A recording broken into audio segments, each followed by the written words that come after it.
السلام علیکم دوستو، کیا حال چال ہیں؟ ٹھیک ہو؟ میں امید کرتا سارا ٹھیک ہو، سو خیر کریں رسو اج جلدی پہ سا داجل تو کو داجل دا ویو دکھے دوں اے پہلے آ گیا ساری میں علی سیفن پہلے اتلا ویو دے پیو اتلے ویو دے بعد تو کو ہون دکھے دوں اساں تلے والا ویو باقی اے تورا دوست احد شام لک دوستو اے نہ ہونا سا دوجی سائڈ جلدے پیو تلے والی سائڈ کنے جلتے نا بلا سا جلسوں تلے باقی سارے ولاگ نال تسا جڑے رہسو، سارا ولاگ تسا پورا ضرور دیکھسو۔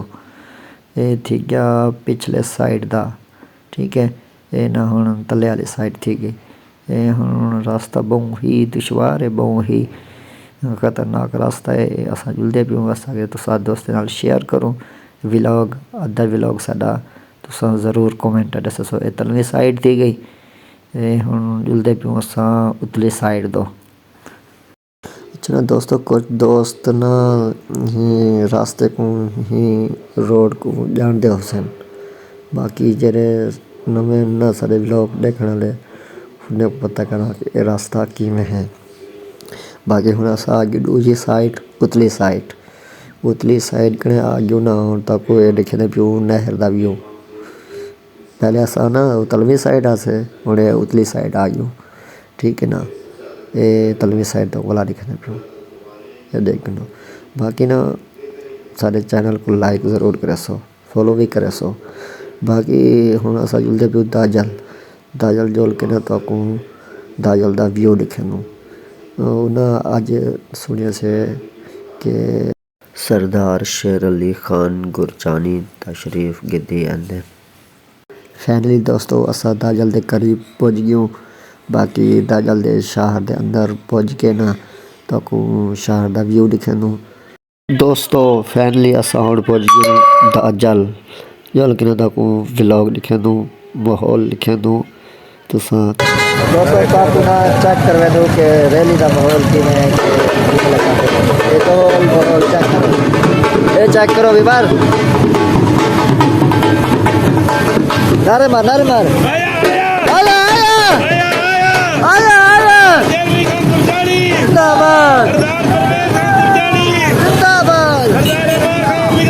زندہ باد۔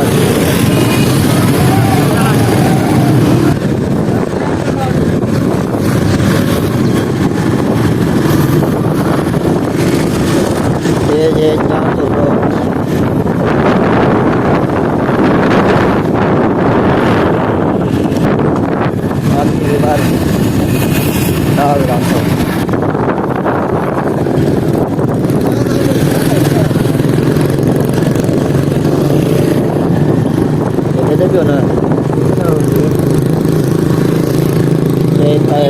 جلسہ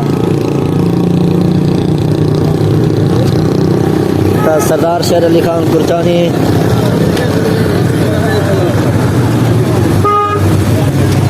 جلسہ ہوتا ہے سردار شیر علی خان گرچانی